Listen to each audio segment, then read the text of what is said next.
I'm Kurt, 32, a software engineer who built a tech company from scratch. My parents mastered emotional abandonment since I was a kid. The pinnacle? Skipping my wedding to Eliza for a Mediterranean cruise. But when I posted my new Porsche on Instagram, suddenly mom's calling, "Family meeting tomorrow." Their sudden interest after years of absence wasn't coincidental. I showed up with something they never expected, not money, but a different kind of currency. Before I dive into this story, let me know where you're watching from. Hit that like and subscribe button. You won't want to miss what happened when I pulled into their driveway. Growing up in Wellesley, a pristine suburb of Boston, my childhood looked perfect from the outside. Our colonial-style house with its manicured lawn was exactly what my parents, Thomas and Margaret Wilson, wanted, a showcase of upper-middle-class success. Dad worked 80-hour weeks as an investment banker at a prestigious firm downtown, while Mom dedicated herself to climbing the social ladder of our community with ruthless determination. From my earliest memories, I understood that appearances mattered more than anything in our household. Dad's rare appearances at home were punctuated by phone calls and business discussions. Mom was physically present but mentally cataloging neighborhood status rankings or planning her next charity committee takeover. Neither seemed particularly interested in my existence beyond ensuring I didn't embarrass them at social functions. My siblings had it different. Stephanie, 6 years older, was Mom's pride, beautiful, socially adept, and headed for an Ivy League school. James, 4 years my senior, was Dad's investment, athletic, charismatic, destined to follow him into finance. Then there was me, the afterthought child, quiet and fascinated by how things worked rather than how things looked. Computers became my escape around age 8 when Dad brought home an outdated desktop from his office. While the machine was obsolete for business, it opened an entire universe for me. I would spend hours learning programming languages from library books, while my parents attended galas and my siblings collected accolades. One memory stands out with painful clarity. My 10th birthday fell on the same day as an exclusive country club event. Mom and Dad had secured invitations after years of networking. "We'll celebrate this weekend," Mom promised while applying her makeup, not making eye contact. That weekend came and went without mention of my birthday. When I quietly reminded them Sunday night, Mom looked genuinely surprised before slipping $50 under my napkin at breakfast Monday morning. "Get yourself something nice," she said before returning to her social calendar. By 13, I had built my first rudimentary program, a simple game that made my computer science teacher take notice.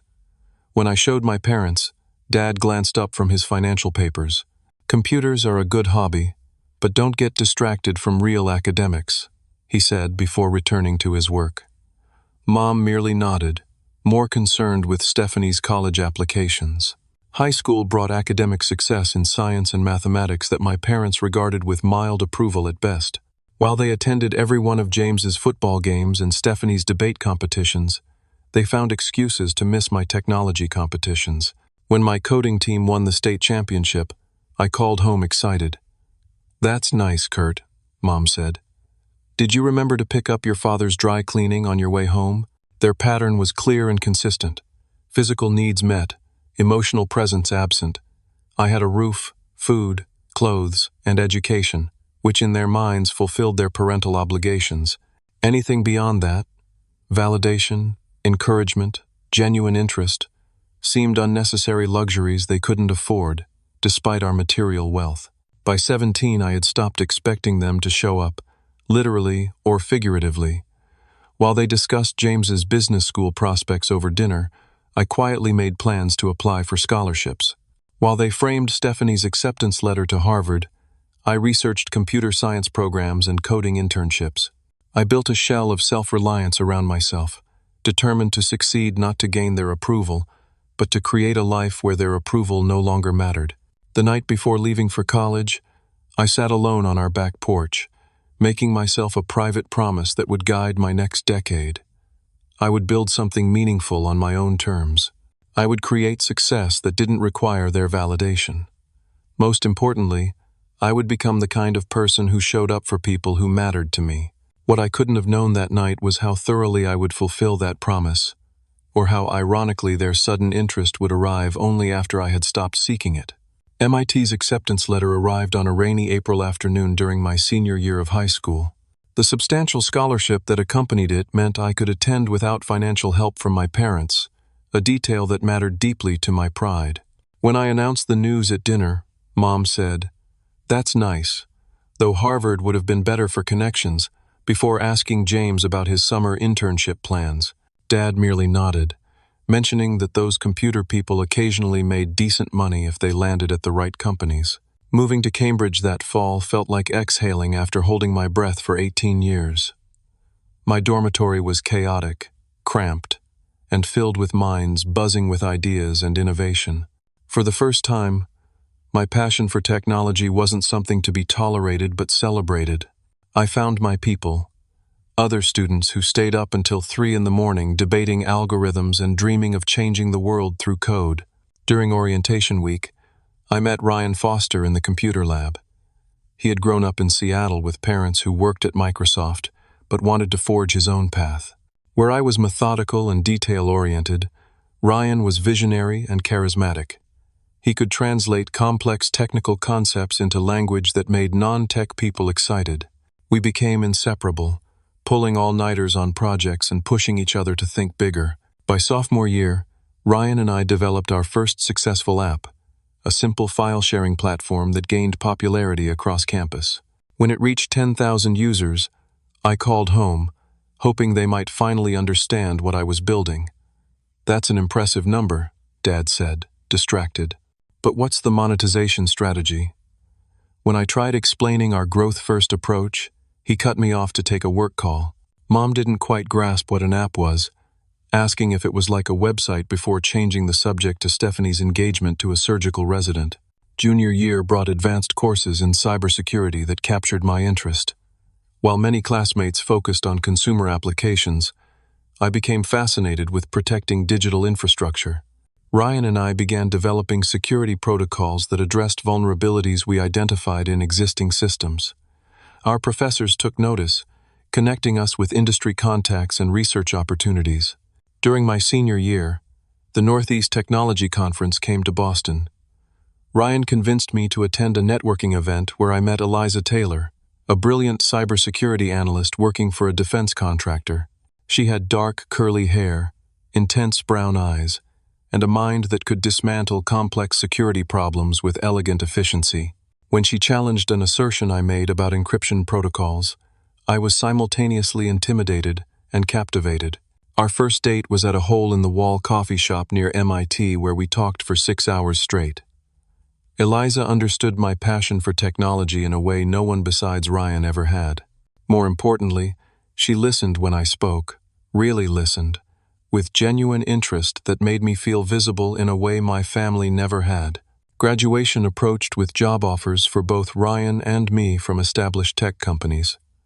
My parents attended the ceremony, sitting stiffly in their designated seats.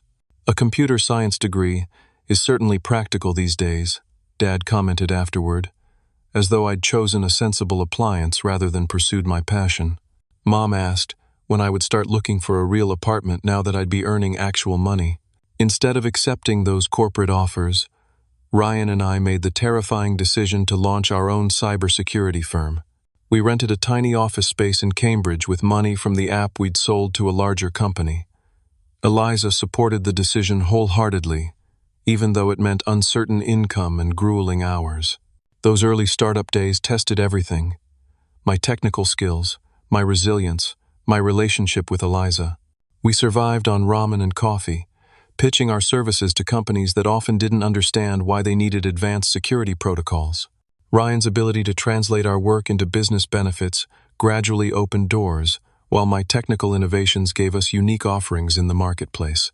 Eliza stood by me through it all, bringing dinner to the office at midnight and offering critical feedback on our security frameworks.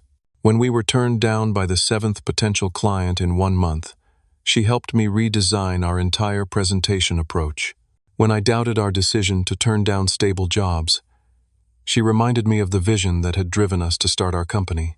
18 months into our venture, we secured our first major client, a financial services firm that had experienced a significant data breach. Our security solution not only fixed their immediate problem, but established a protocol that prevented future vulnerabilities. Word spread through the industry. Within 6 months, we had hired our first employees.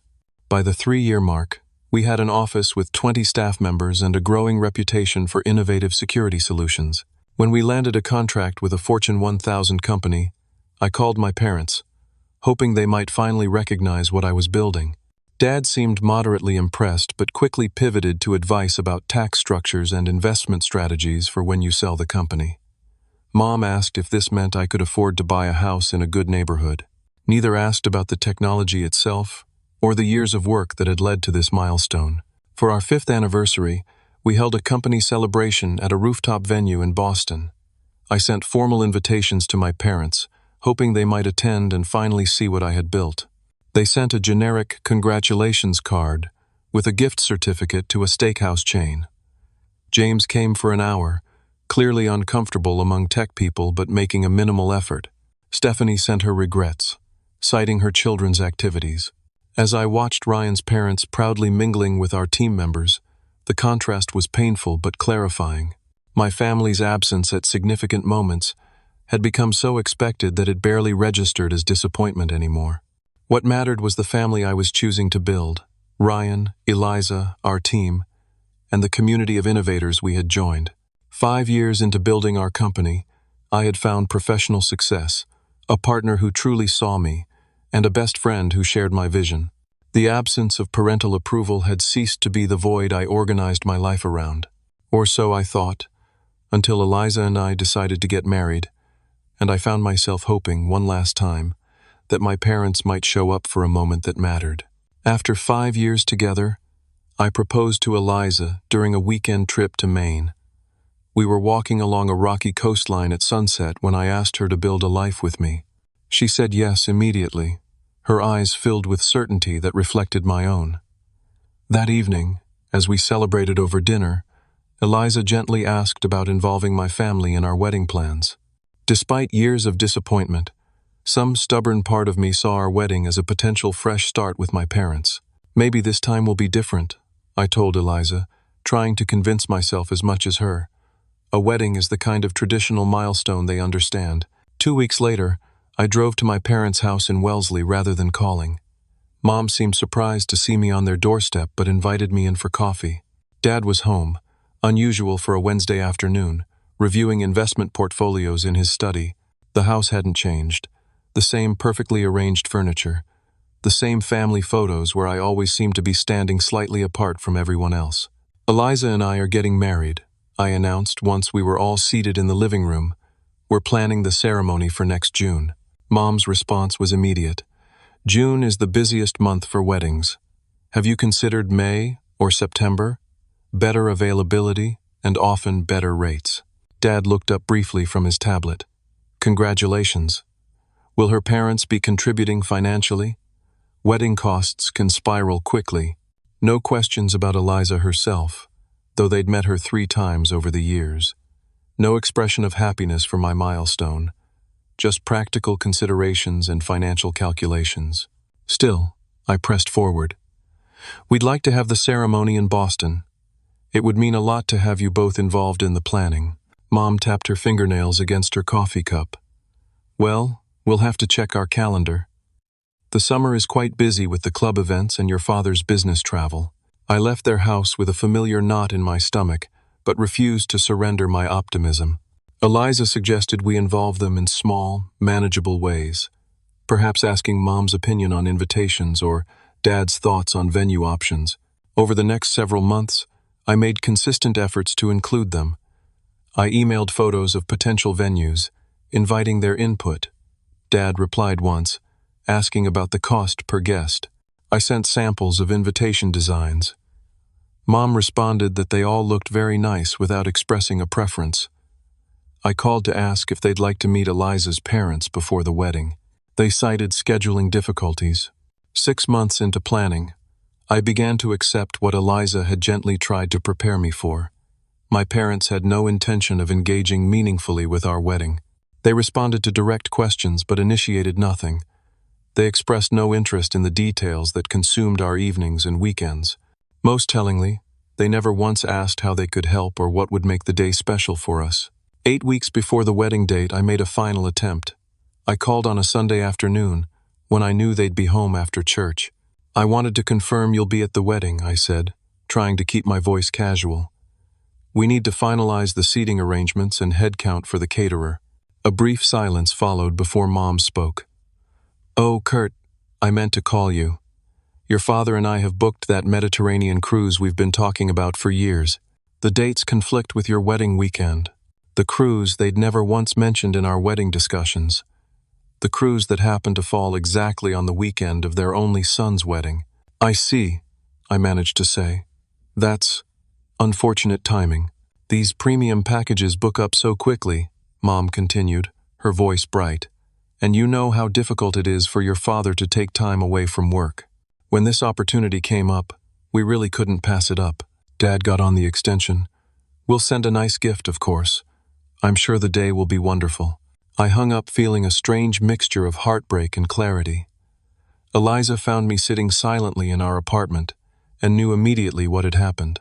She held me while I finally released the last remnants of a childish hope that someday, somehow, I would matter enough for them to show up. "Family is who shows up," she whispered, wiping my tears. "And you have family who will be there, Kurt. Real family." She was right. Ryan had been honored to accept my request to be my best man. His parents had helped with vendor recommendations and insisted on hosting the rehearsal dinner. Eliza's large, boisterous family had embraced me completely, her father calling regularly just to check how I was handling wedding stress. My team at work had organized a surprise bachelor weekend that made me feel more valued than any interaction I'd ever had with my blood relatives. Our wedding day arrived warm and sunny. Standing in the getting ready room with Ryan and my groomsmen, I felt a momentary pang when I saw fathers helping sons with boadies and cufflinks in neighboring rooms. Ryan noticed and squeezed my shoulder before perfectly adjusting my tie. "They're lost today, brother," he said simply. "Their tremendous loss." When the moment came to walk down the aisle, I had asked Eliza's father if he would escort me as well as his daughter. This kind man, who had shown me more paternal interest in 5 years than my father had in 30, didn't hesitate to agree. He stood proudly between Eliza and me, a hand on each of our shoulders, before walking us both toward our future. The ceremony was everything we had hoped for: intimate, meaningful, surrounded by people who genuinely celebrated our union. During the reception, Ryan's toast brought tears to my eyes. "Family isn't just blood," he said, raising his glass. "Family is who sees you at your worst and still shows up at your best. Family is who celebrates your victories as their own. Kurt, you have built your family through the strength of your character and the generosity of your heart. I am proud to stand here as your brother in everything but name."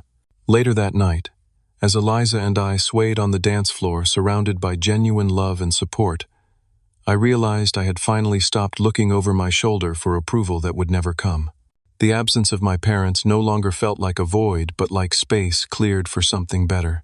In the months after our wedding, my parents sent a crystal vase from an expensive department store with a generic card. I called to thank them and inquire about their cruise. Mom chatted enthusiastically about Mediterranean ports, while never once asking about our honeymoon or the wedding itself. After that conversation, contact dwindled to holiday text messages and occasional emails. I had finally accepted the family I had, rather than longing for the one I'd never have. What I couldn't have anticipated was how my parents' interest would suddenly reactivate when money entered the equation. 2 years after our wedding, the company Ryan and I had built was experiencing explosive growth. Our proprietary security protocol had caught the attention of major players in the financial sector after we helped a mid-sized bank prevent what could have been a catastrophic data breach. When the story made industry news, our phones started ringing constantly. The breakthrough came when Meridian Financial Group, a Fortune 500 company with global operations, approached us about implementing our security framework across their entire system. The contract was worth more than all our previous work combined. The night we signed the paperwork, Ryan and I sat in our office in stunned silence before erupting into laughter that bordered on hysteria. "We actually did it," Ryan kept saying, shaking his head in disbelief. "We did," I confirmed, thinking of all the nights we'd worked until dawn, the rejected pitches, the times we'd nearly given up. Within 6 months of the Meridian deal, our company valuation hit $50 million. We moved from our modest office space to a renovated industrial building in downtown Boston. Our team expanded from 30 to 75 people. Industry publications began featuring our work, and competitors started trying to recruit our top talent with enormous salary offers. Despite this success, Eliza and I maintained a relatively modest lifestyle. We bought a comfortable but not extravagant condo in Cambridge and continued our habit of Friday night takeout and movie marathons. We invested most of our earnings back into the company or into long-term savings. The one splurge we allowed ourselves was traveling, taking 2 weeks each year to explore places we'd always wanted to see. One evening over dinner, Eliza shared news that shifted my perspective on everything. She was pregnant. After the initial shock wore off, overwhelming joy took its place. As we talked late into the night about our future as parents, I found myself reflecting on my own childhood and making silent promises to our unborn child. "I will see you," I whispered later that night, my hand on Eliza's still flat stomach. "I will show up for every moment that matters, and even the ones that don't." This impending shift toward parenthood made me reflective about my own journey. For years, I'd focused entirely on building our company and our marriage, channeling my energy into proving something to myself rather than to my parents. Now, with a child on the way, I felt a sense of completion in that chapter of my life. Perhaps that's why, when Ryan suggested I finally buy something just for myself to celebrate our success, the idea resonated differently than it would have before. "You've earned it," he insisted during a rare, quiet lunch. "Not just financially, but you've earned the right to enjoy the results of your work." After several weeks of research, I settled on a Porsche 911 Turbo S in classic silver. The $145,000 price tag represented a fraction of my net worth at that point, but it still felt significant, the largest purely personal purchase I'd ever made. When I told Eliza, she immediately supported the decision. "You've been so focused on building security for us and for our future," she said, rubbing her slightly rounded belly. "Enjoying one beautiful thing that brings you pleasure doesn't change who you are." The day I went to the dealership to pick up the car was surreal. The salesman handed over the keys with reverence, explaining features I'd already memorized from my research. Sitting in the driver's seat felt simultaneously extravagant and right, a tangible manifestation of a journey that had begun in that tiny dorm room at MIT, with Ryan and a stack of coding books. On impulse, I stopped the car at a scenic outlook on the drive home. The late afternoon sun cast perfect light on the silver paint and leather interior. I rarely posted on social media, maybe once every few months, but something compelled me to take a photo of myself leaning against the car with the Boston skyline in the background. I added a simple caption: "Some dreams take longer than others. Grateful for the journey and everyone who made it possible." I tagged Eliza and Ryan, then put my phone away and enjoyed the drive home, the powerful engine responding to my slightest touch. I thought nothing more about the post until later that evening, when notifications began flooding my phone. Friends, colleagues, and former classmates all offering congratulations. I scrolled through them casually, until one stopped my heart momentarily. Margaret Wilson had commented, "Beautiful car, Kurt. You've done well for yourself." Minutes later, my phone rang with my mother's number, a number that hadn't appeared on my screen in over 8 months. "Kurt," she said when I answered, her voice carrying that familiar tone of controlled pleasantness. "Your father and I were just talking about you." "Really?" I couldn't keep the skepticism from my voice. "Yes, we saw your post. The car is lovely. European engineering is so superior, isn't it? Your father always said you were smart with technology matters." The backhanded compliment was so typical I almost laughed. Before I could respond, she continued, "We think it's time we had a family meeting. Tomorrow would be best. Could you come to the house around 11? The abruptness of the request after such prolonged silence was jarring. "A family meeting about what?" "Family matters," she replied vaguely. It's best discussed in person. You'll be there? I found myself agreeing before fully processing what was happening. After hanging up, I stood in our living room, phone still in hand, trying to understand the strange feeling in my chest, a mixture of that old childhood hope and adult wariness. Eliza looked up from her book, immediately sensing my discomfort. What is it? My mother called. They want to have a family meeting tomorrow. Because of the Porsche post, Eliza stated rather than asked. I nodded slowly. 2 years of silence, including missing our wedding, but one Instagram post of a $145,000 car, and suddenly they remember I exist. What are you going to do? She asked, setting her book aside. I sank onto the couch beside her, the implications becoming clearer. I'm going to go, but I think I need a plan before I walk into that house. Sleep evaded me that night. I lay awake beside Eliza, staring at the ceiling, mentally rehearsing various scenarios for the family meeting. Past experience suggested my parents rarely initiated contact without agenda or advantage in mind. The timing, immediately after seeing tangible evidence of my financial success, felt too convenient to be coincidental. Around 2 in the morning, Eliza rolled over and placed her hand on my chest.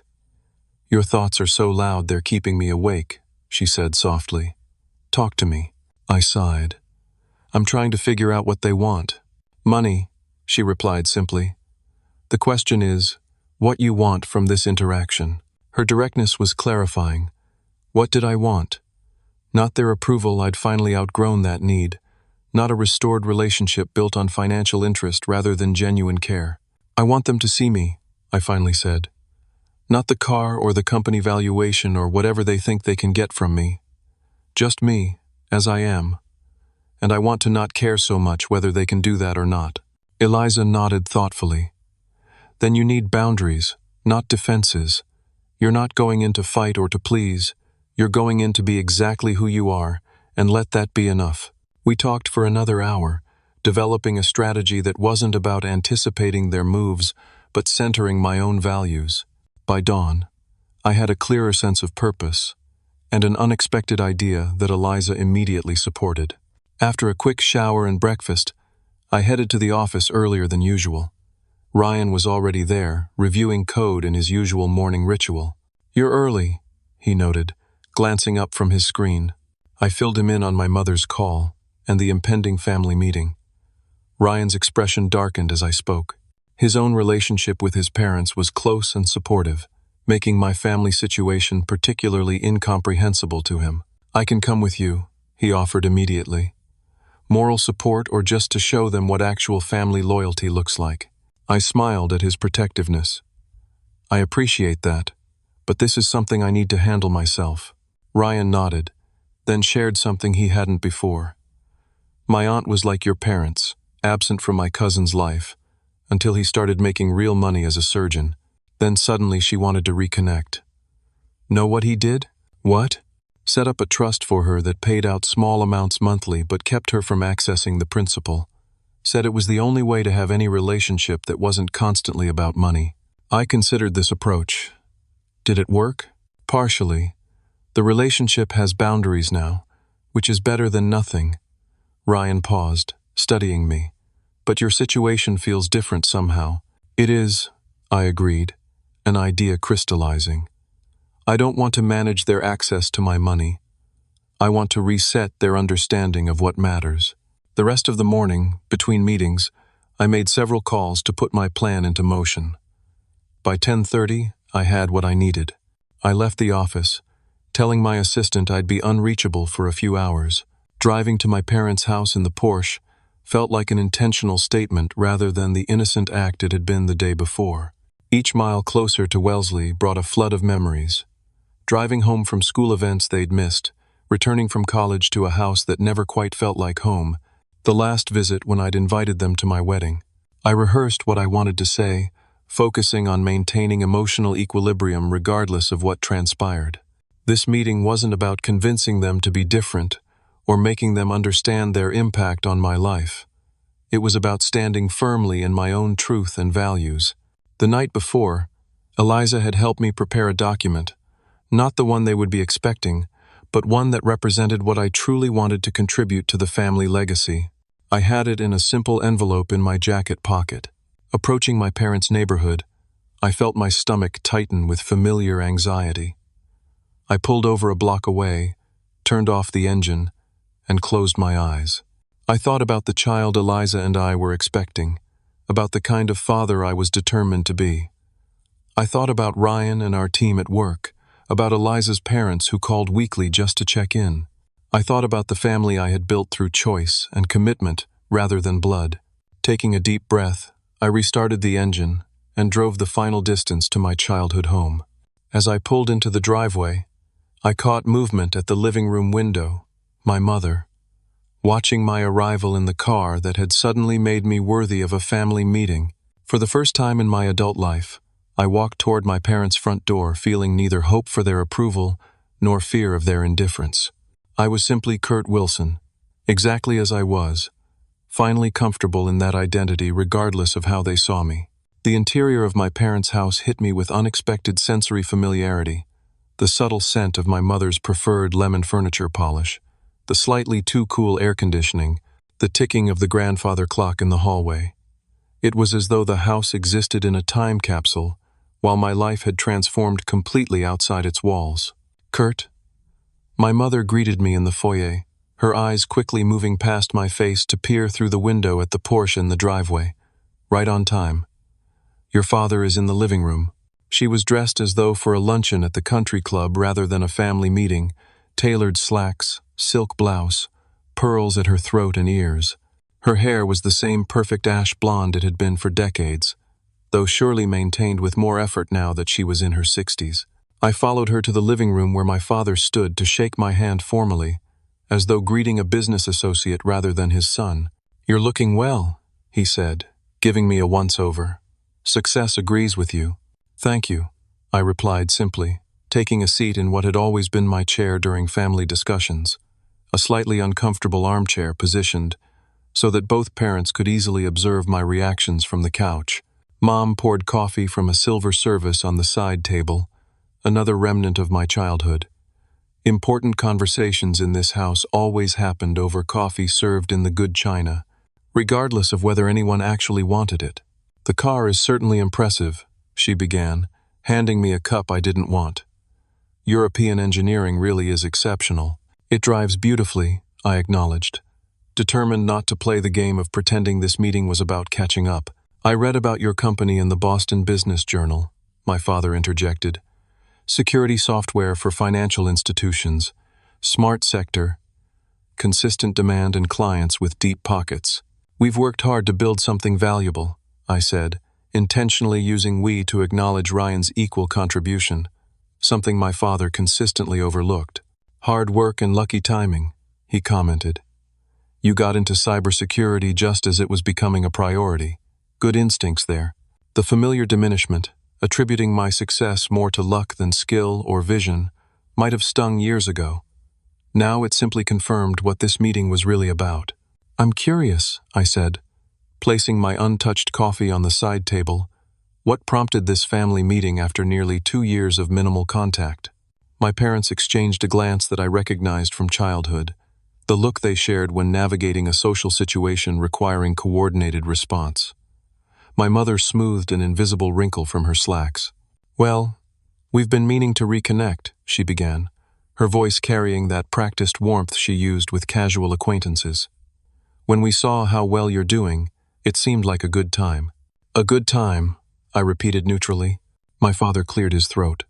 "The truth is, Kurt, we have a family situation that requires discussion. As you know, investment banking has changed significantly in recent years.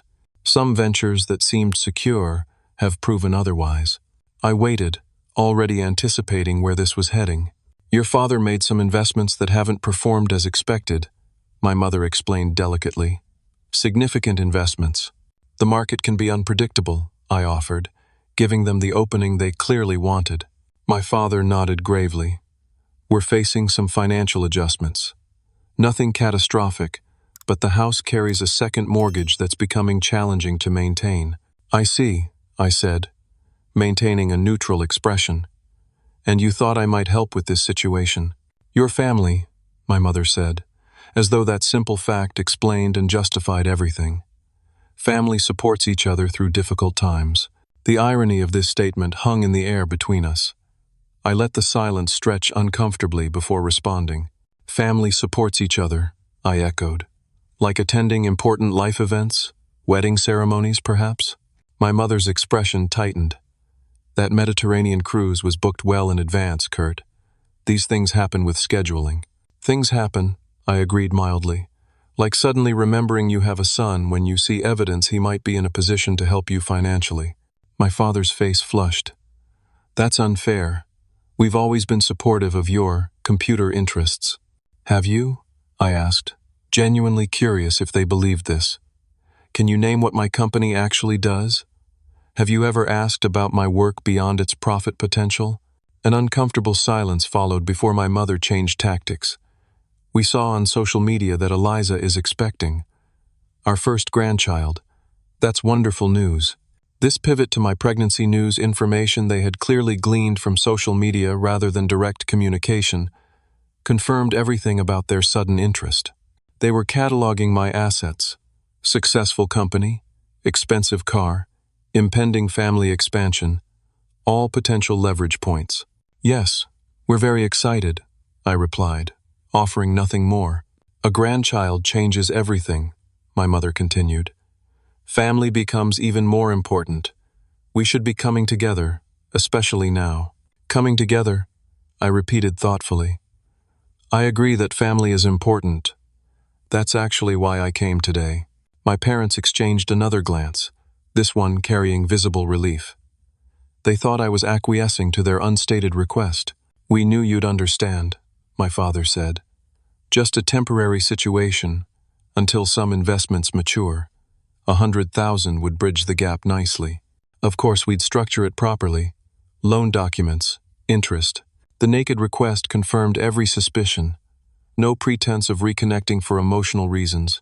No acknowledgement of past absences or hurts. Just a transaction between parties who happened to share DNA. I reached into my jacket pocket and withdrew the envelope I'd prepared. Both of my parents' eyes fixed on it with barely disguised eagerness. I brought something I wanted to share with you, I said, holding the envelope without immediately handing it over. A decision I've made about family and legacy. My mother smiled. That's very thoughtful, Kurt. I placed the envelope on the coffee table between us. Before you open this, I want to be clear about something. I'm not here to buy a relationship with you. Whatever is in our past remains there. What matters to me now is going forward with clarity and honesty. My father reached for the envelope with the confident movement of someone accustomed to getting what he wants. As he opened it and scanned the contents, his expression shifted from anticipation to confusion. What is this? He asked, handing the document to my mother. It's the establishment document for the Wilson Family Foundation, I explained calmly. I've endowed it with $1 million as a starting point. My mother looked up sharply. A foundation? We don't need charity, Kurt. We need practical assistance with our financial situation. The foundation isn't for you, I clarified. It's dedicated to supporting children and young adults who experience emotional neglect within families of financial privilege. It will fund counseling services, mentorship programs, and educational opportunities. The silence that followed was profound. My father's face reddened further while my mother's paled. This is your response to our situation? My father finally managed. Creating some charity instead of helping your own family? This is my response to our entire family history, I corrected gently. I'm creating something meaningful from experiences that shaped me. The foundation will carry the Wilson name forward in a way I can be proud of. And our financial situation? My mother pressed. I'm not giving you money, I stated simply. Not because I can't afford it, but because it wouldn't solve the actual problem between us. If you're genuinely interested in having a relationship with me, with Eliza, with your future grandchild, that has to be based on something more substantial than financial convenience. We're your parents, my father said, as though this fact alone constituted an irrefutable claim. Yes, I agreed. And I'll always be your son, But the nature of our relationship going forward is something we all have to choose intentionally. It can't be transactional. I stood, signaling my readiness to conclude the meeting. The foundation launches next month. You're welcome to be involved if you'd like, to help shape something that might help other families avoid our patterns. But with or without your participation, this is the contribution I've chosen to make to the Wilson legacy. My mother's composure cracked slightly. You'd rather give money to strangers than help your own parents keep their home? I'd rather invest in healing than enable patterns that hurt all of us, I corrected. You have options for your financial situation: downsizing, restructuring your investments, adjusting your lifestyle. What you don't have is the option to suddenly have a son only when it's financially convenient. My father stood abruptly. This is how you repay everything we've given you? Your education? Your upbringing in this home? I met his gaze steadily. I'm grateful for the privileges I had. I'm also clear-eyed about what was missing.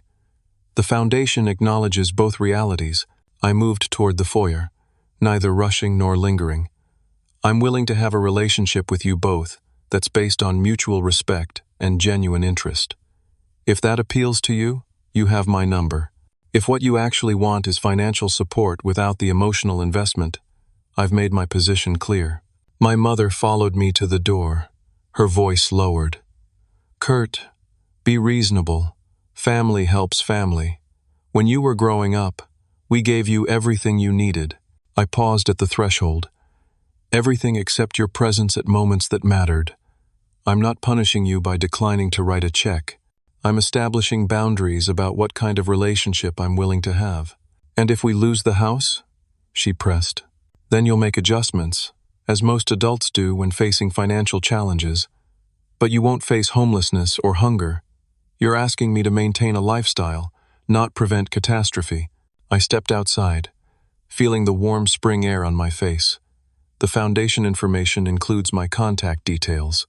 If you want to be involved, or if you're interested in knowing your grandchild without financial strings attached, you can reach me there. Walking to my car, I felt neither triumph nor sadness, just a profound sense of alignment with my own values. For perhaps the first time in that house, I had spoken my truth without filtering it through anticipation of their response.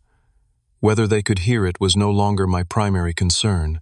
As I drove away, I glanced in the rearview mirror to see them standing in the doorway, looking somehow smaller than they had when I arrived. The image struck me as an apt metaphor for how perspective changes when we stop magnifying others' power over our self-worth. The drive home from my parents' house felt completely different from the journey there. Where anxiety had accompanied me on the way to Wellesley, a profound sense of peace followed me back to Cambridge. The weight of unresolved expectations and unacknowledged hurts had lifted, replaced by the clarity of honest communication and established boundaries. When I walked into our condo, Eliza was waiting, her expression a mixture of concern and curiosity. "How did it go?" she asked, meeting me at the door. I wrapped my arms around her, feeling our baby's small bump between us. "Exactly as expected," I replied. "They needed money. I gave them boundaries instead." We settled on the couch where I recounted the entire conversation. When I described presenting the foundation documents instead of a check, Eliza's eyes filled with tears. "You transformed something painful into something healing," she said. "That's who you are, Kurt. That's why I love you." The emotional release I'd been holding back finally surfaced. In our living room, surrounded by photos of chosen family, Ryan and his parents, Eliza's large clan, our team at milestone celebrations, I finally grieved fully for the relationship with my parents I'd never had, and now understood I never would. "I'm not angry anymore," I realized, wiping my eyes. "I'm just free." Eliza nodded. "Freedom comes when you stop expecting people to be who they can't be and start accepting who they actually are." That evening, I called Ryan to update him on the meeting. His immediate response was protective rage on my behalf, followed by profound appreciation for the foundation concept. "You're breaking the cycle," he said. "Not just personally, but potentially for hundreds of kids who might get support that changes their trajectory." The foundation became a meaningful focus over the coming months. We assembled a board of directors that included therapists specializing in family dynamics, educators who worked with high-achieving students from emotionally distant homes, and adults who had navigated similar childhood experiences to mine. The Wilson Family Foundation established its mission to recognize and address the invisible wounds of emotional neglect in environments of material plenty. My parents did not contact me for 6 weeks after our meeting. When they did, it was my father who called, his voice lacking its usual authoritative tone. "We've listed the house," he said without preamble. "The market is strong enough that we should clear the mortgages and have enough to purchase something more appropriate for retirement." "That sounds like a sensible plan," I replied neutrally.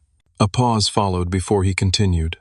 "Your mother and I have discussed your foundation. We'd like to know more about it."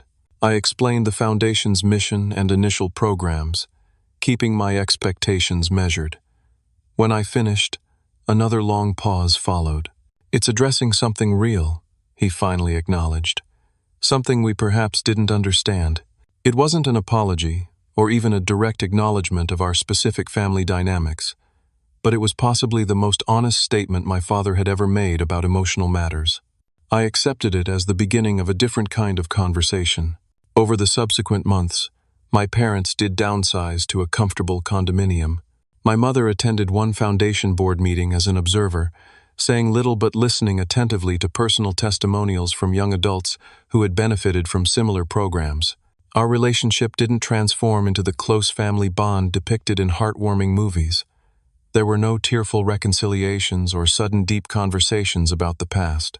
Instead, we established a measured connection based on clearly defined boundaries and modest expectations. They asked about the pregnancy with what seemed like genuine interest.